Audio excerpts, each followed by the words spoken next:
thought that you are going to run for the presidency of the United States in the year 2016. What's the slogan going to be? I think my slogan would be, "Make America Great Again."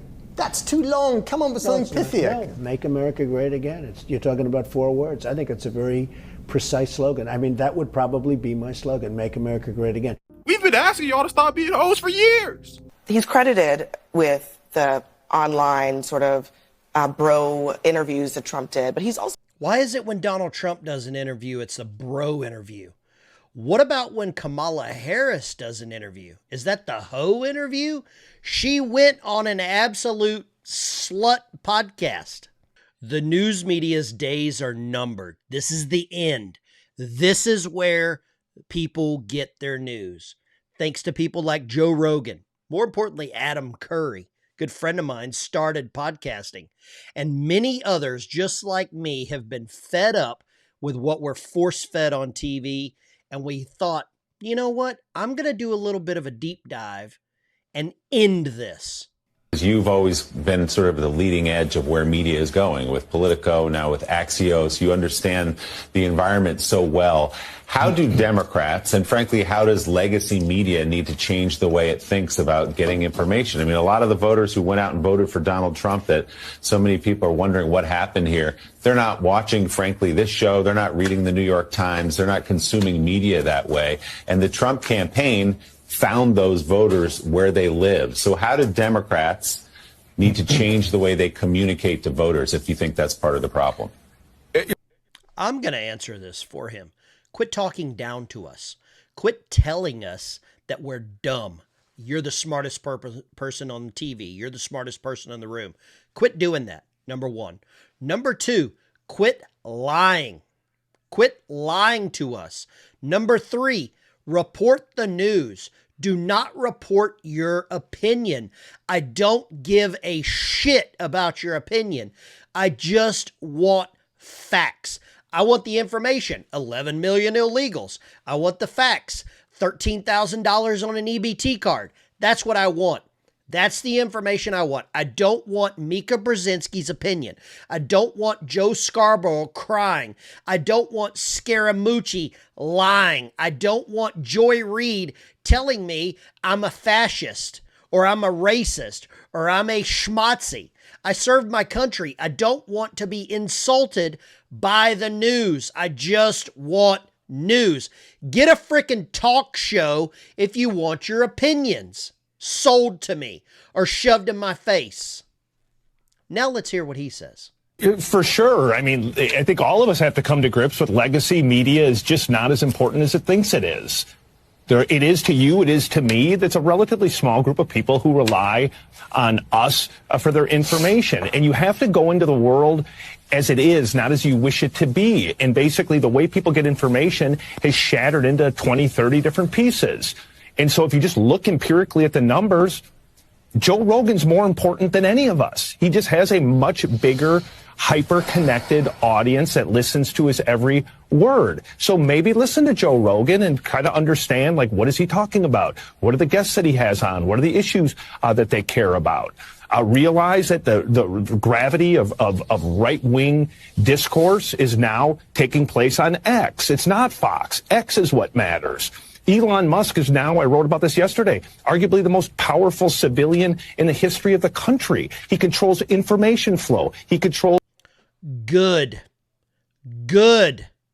We don't want the government to be the most powerful thing over free speech. We don't want the government to control the Second Amendment. We don't want the government to control the information that I am allowed to consume. It is my business where I get information. It is my business where I get news. It is my business about what I want to watch, what I want to listen to, who I want to vote for, who I want to support. It is my damn business. I don't care what the legacy news tries to tell you. It is your business as to what you're allowed to consume, what you want to consume, and what you choose to consume. This guy gets it. Apparently he works for the New York Times. I would have never guessed it. I would have never guessed it. I'm assuming he's a right-wing radical, probably the only one that works at the New York Times.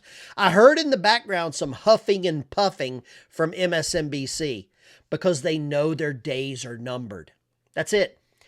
MSNBC is surviving and thriving on one thing: advertising from pharmaceutical companies. That's it. CNN, advertising from pharmaceutical companies. And they're on in every airport. That's it. That's where you consume CNN, and that's who pays for CNN. God, this is a good clip. Multiple businesses. He has the president's ear. He's going to be in charge of some newfangled organization to gut government spending. We've not seen a person with that kind of clout across those sectors. But where his real power comes from is X. People thought he was an idiot when he bought X because he lost a lot of money. He's got a lot of money. And now he happens to have the most powerful platform on the right. And politics is downstream from information.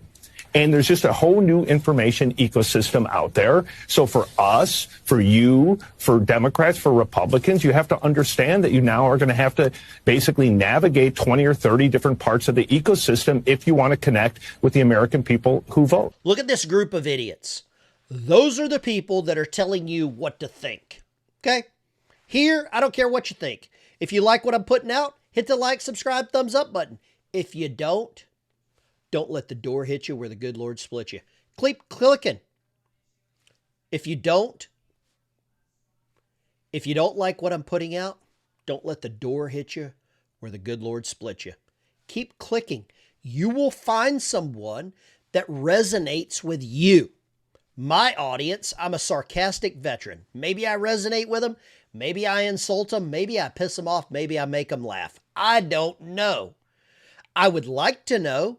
And if you could leave a comment down below what you like about my channel, feel free. If you want to leave an insult, feel free. It is your right. And I take all of those comments as feedback. Some I ignore, some I absolutely take on board and try to implement into the show. That's what I try to do. Mainstream media dead. I get more views on my channel, thank you to all of you that watch, than MSNBC does on their YouTube channel. That should tell you something. You know, I'm hearing talk of this 4B movement because Trump won the presidency, right? My thing is this. Oh no, shiver me timbers. You know what's so crazy? We've gone so far left that we've come back around right. Isn't that crazy? Women are saying, you know what? We're not going to have sex with any of you anymore until you treat us with respect. Let me get this straight. You had to have a woman lose the presidency for you to stop sleeping with men unless they show you respect? Is that not hilarious to you? We're not going to have sex with any men until y'all start treating us like human beings. Y'all was sleeping with men that wasn't treating you like human beings? We're not having any children until marriage. Y'all were having children before. Like, what are you talking about? What are you talking about? Who are you telling? We've been asking y'all to stop being hoes for years. We've been asking y'all to stop being hoes for years. And it takes Kamala Harris to lose the presidency for y'all to say, you know what? We're closing our legs until we get some respect. All right, if that'll do it.